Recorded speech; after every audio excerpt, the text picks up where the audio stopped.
इस देश को हिंदू राष्ट्र की आग में झोंकने की बात कर रहे हैं, जो ये समाज नहीं होने देगा। क्योंकि पहला निशाना ये अल्पसंख्यकों को बना रहे हैं, दूसरा निशाना ये जातियों को बनाएंगे, तीसरा निशाना महिलाओं को बनाएंगे। इसका संसद का सत्र वंदे मातरम की भेंट चढ़ गया, एक पहले भेंट चढ़ चुका। जो मुद्दे हैं कि तुमने पैलेट गन क्यों चलवाई, किसने ऑर्डर दिया, छात्रों को क्यों मारा गया, उन सब से बचकर अपना मुंह छुपा लिया वंदे मातरम के पर्दे में। बताइए, ये इतने नीचा काम है, इतना गंदा काम है, जिसकी जितनी भर्त्सना की जाए उतनी कम है। क्योंकि ये जब इंसान को इंसान नहीं समझ रहे तो इनको जानवर से बदतर कहा जा सकता है। ये किसी भी जात के नाम पर, धर्म के नाम पर अगर किसी के अंदर भेदभाव करते हैं तो ये इंसान खुद नहीं है।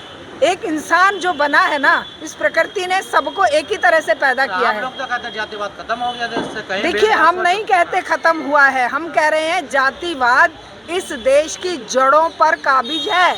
और ये जो इस तरह के धार्मिक संगठन है या इस तरह की जो पॉलिटिकल पार्टियां हैं, वो जातिवाद को बढ़ाती हैं।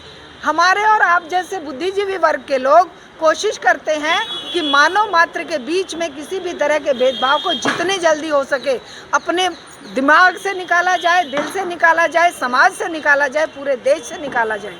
ये प्रक्रिया खुद से शुरू होती है। और अगर ये पार्टियां और ये आरएसएस जैसे संगठन जातिवाद के नाम पर कोई भाषण दे तो धोते हैं, मंदिर में कोई चला गया तो धोते हैं। अरे तुम रखो अपने मंदिरों को और इनको अपने पास। ये 80%, 85%, 90% जनता तुम्हें ठोकर मारती है। लेकिन 52 साल तक संघ वालों ने अपने हेडक्वार्टर पर भी झंडा नहीं लहराया था भारत का।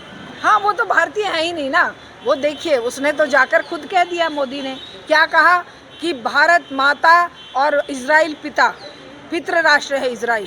इसका मतलब क्या हुआ कि तुम उनके वो हो गए, उनके गुलाम हो गए। क्योंकि पितृ प्रधान समाज में तो महिला की तो कोई कद्र है ही नहीं, और तुम तो पितृ प्रधान समाज का जीता जागता उदाहरण हो। इसका मतलब तुमने इजराइल को, देश को इजराइल का गुलाम बना दिया। क्या दिक्कत है तिरंगे से आरएसएस वालों को? आरएसएस वालों को तिरंगे से क्यों? देशभक्तों से दिक्कत है, क्रांतिकारियों से राष्ट्रवादी संगठन बताया जाता हो तो वो देखिए, जब भगवा झंडा और इनका अपना हिंदू राष्ट्रवाद, ये इस देश की पतन के लिए जिम्मेदार हुए हैं। अभी तक जो 2026 तक जो इन्होंने किया है, 100 साल जो आरएसएस ने किया है, वो सबका सब इस देश की बर्बादी का सबब बना है। चाहे कांग्रेस सत्ता में रही, चाहे बीजेपी सत्ता में रही, यहाँ पर राज आरएसएस का चला है। भले हाँ, वहाँ पर तब था जब कांग्रेस थी तो ये डरे दुब के काम करते थे और करवाते उन्हीं के माध्यम से थे। लेकिन अब ये खुलकर खेले हैं 2014 के बाद। तभी तो कंगना रनावत जैसे व्यक्तियों ने, उसने अधकचरे ज्ञान ने कहा कि भारत को आज़ादी 2014 के बाद मिली है।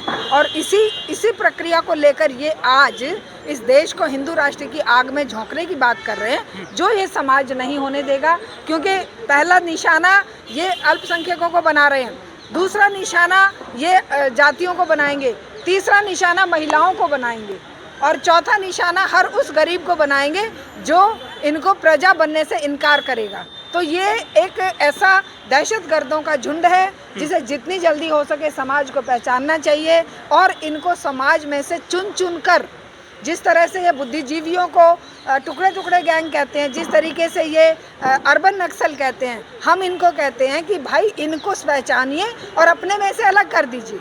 इनको बीच में रहने का भी अधिकार नहीं है, क्योंकि जहाँ रहते हैं जहर फैलाते हैं। ये तो जगह जगह शाखाएं लगा रहे हैं, हिंदुत्व को मजबूत कर रहे हैं, जो हिंदू राष्ट्र उसको मजबूत करने में जुटे हुए हैं शाखा लाकर। देखिए, ये कांग्रेस की मैं कमी मानती हूँ। कांग्रेस ने इस देश के समाज को इतना शिक्षित नहीं किया कि वो पहचान सके कि ये कर क्या रहे हैं। और ये पहचान, अगर शिक्षा का स्तर ऊंचा रहा होता तो हम पहचान पाते। हमारे बच्चे इस तरह से पागल बनकर किसी धर्मांधता में किसी की जान नहीं लेते। तो शिक्षा का स्तर इतना गिराया कांग्रेस ने कि वो इनके लिए एक हथियार बन गया। युवा पीढ़ी को धर्मांधता की ओर धकेलने का, उनको एक दूसरे के खिलाफ लड़ाने का, उनको सांप्रदायिक रंग देने का। अगर युवा इनके हाथ में ना हो, क्या इनके बच्चे, क्या मोहन भागवत का लड़का, या मान लो शादी नहीं की, मोहन भागवत शादी नहीं किए, लेकिन और जो इनके गडकरी हैं या दूसरे जो भी हैं, विदेश मंत्री हैं, या जो जितने भी लोग हैं, अमित शाह हैं, वो तो शादी किए हैं। उनका तो बेटा बहुत बड़ा अमीर बनकर बैठ गया है और इनके बहुत सारे बच्चे बाहर विदेशों में पढ़ रहे हैं। क्या ये उनको किसी के हाथ में लाठी दे के अल्पसंख्यक को मरवा रहे हैं? क्या ये उनसे कांवड़ मंगवा रहे हैं? क्या ये उनको धर्मांधता में डुबो रहे हैं? नहीं, क्योंकि इन्हें पता है कि ये जो अनपढ़ रखे गए बच्चे हैं, जिनके लिए रोजगार नहीं है, जिनके लिए कोई शिक्षा नहीं है, जिनके घरों में खाने को रोटी नहीं है। वंदे मातरम अब जो है मैंडेटरी हो गया है और अब जो है राष्ट्रगान से पहले वंदे मातरम गाया जाएगा लाल किले से। देखिए, ये इनकी जो प्रतीकात्मक राजनीति है ना, कहीं ये शहरों के नाम बदल रहे हैं, कहीं ये गलियों के नाम बदल रहे हैं, कहीं सड़कों के नाम बदल रहे हैं, कहीं वंदे मातरम पर पूरा का पूरा फोकस कर रहे हैं देश की समस्याओं से ध्यान हटाने के लिए। हम कहते हैं प्रतीकों की राजनीति कितने दिन करोगे भाई? वंदे मातरम को बना भी दिया, कितने लोगों को रोटी रोजी मिल जाएगी? देश कितना विदेशों में जो थू हो रही है, कितना सम्मान पालेगा है? क्या होगा? वंदे मातरम को बना दीजिए। वंदे मातरम तो अपने आप में एक नारा स्वतंत्रता आंदोलन में रहा, जिसको क्रांतिकारियों ने भी कहा, दूसरे लोगों ने भी कहा। लेकिन जब तुम वंदे मातरम का सांप्रदायिकरण करते हो, जब तुम उसको अल्पसंख्यकों को मारने काटने के लिए प्रयोग करते हो, जब उसका जो सांप्रदायिक पार्ट है उसको कंपलसरी बनाते हो कि तीनों स्ट्रेंजर बोले जाने चाहिए, तब ये आपत्तिजनक है। क्योंकि उसमें जो बातें आती हैं आनंद मठ से लिया गया है, और आनंद मठ जो है वो उस समय अंग्रेज़ों के खिलाफ नहीं थी, वो उस समय उनकी जो बगावत थी वो उस समय मुगलों के खिलाफ थी। और मुगलों के खिलाफ बगावत में ही जो वंदे मातरम का एक स्टैंजा क्यों रविंद्रनाथ टैगोर ने चुना था, क्यों आज़ादी आंदोलन के क्रांतिकारियों ने चुना था, कि वो समतामूलक बात बोलता है, लेकिन जो बाकी के दो स्टैंजा हैं उनको काटा गया था। अब इन्होंने कहा है पूरा वंदे मातरम गाया जाएगा, और पूरा फोकस वंदे मातरम, पूरा सेशन इसका संसद का सत्र वंदे मातरम की भेंट चढ़ गया। एक पहले भेंट चढ़ चुका, जो मुद्दे हैं कि तुमने पैलेट गन क्यों चलवाई, किसने ऑर्डर दिया, छात्रों को क्यों मारा गया, उन सब से बचकर अपना मुंह छुपा लिया वंदे मातरम के पर्दे में। कागज जरूर मांगे जाने चाहिए, क्योंकि कोई भी संगठन अगर इस तरह से किसी भी हिंसा में इन्वॉल्व है, उस हिंसा में इन्वॉल्व संगठन को अपनी जो ज़मीन है वो दिखानी चाहिए। जब ये आज SIR के नाम पे बेचारे गरीब आदमी से सबूत मांग रहे हैं कि तुम इस देश के निवासी हो कि नहीं, तो क्या RSS से सबूत नहीं मांगा जाना चाहिए कि तुम इस देश में कर क्या रहे हो? तुम्हारे पास अरबों खरबों डॉलर आ कहाँ से रहे हैं? तुम्हारे हर स्टेट में, हर डिस्ट्रिक्ट में ये 5 स्टार होटल किसके पैसे से बन रहे हैं? क्या ये अधिकार जनता को नहीं होना चाहिए, और जनता के माध्यम से सरकारों को नहीं होना चाहिए? क्या सब आंख बंद करके इस तरह से मतलब जीती मक्खी को निगलते रहेंगे? जीती मक्खी को निगलने का काम सरकारों ने किया। विभिन्न पार्टियों के अंदर भी RSS है। अब आप देख रहे हैं कि आम आदमी पार्टी कहाँ से उभरी। एक ने कहा जय श्री राम, उसने आके कह दिया जय हनुमान। तो क्या लग रहा है आपको, समानता नहीं लग रही है कि ये जो धर्म के नारे उछाल? सिक्योरिटी कहाँ से, रुको यार, सिक्योरिटी कहाँ से मिली हुई इनको Z+ की?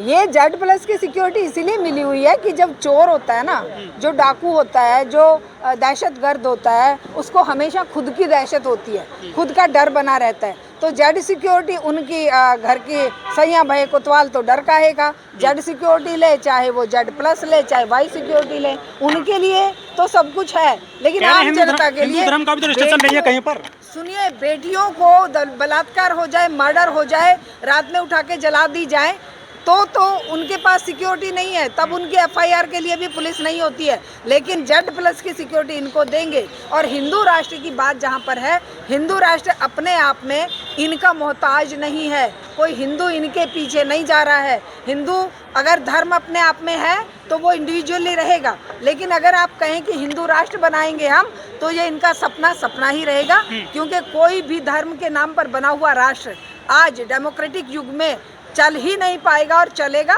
तो वो पतन के गर्त में जाएगा। और उस पर वही हाल होगा जो कि बांग्लादेश में हुआ, पाकिस्तान में हुआ। धर्म के नाम पर बने हुए राष्ट्र आज तक इस आधुनिक युग में सफल नहीं। कहते हैं कि सबसे बड़ा संगठन है देश और दुनिया का RSS, उसके बावजूद खतरा किसको है? खतरा किससे है जो मोहन भागवत को Z+ सिक्योरिटी दे रखी है? हम बता तो रहे हैं, चोरों को, उचक्कों को और डरपोक जो लोग होते हैं, जो दूसरों के लिए खतरा पैदा करते हैं, उन्हें खुद के लिए हमेशा वो खतरे में जीते हैं, और इसीलिए सिक्योरिटी मांग रहे। वरना तो एक धार्मिक संगठन को सिक्योरिटी की क्या जरूरत है भाई? तुम तो कह रहे हो कि 88-85% लोगों के तुम खैरख्वाह हो, फिर तुम्हें 15% से क्या भय है? और वो 15% तो कभी तुम्हारे ऊपर अटैक करे भी नहीं।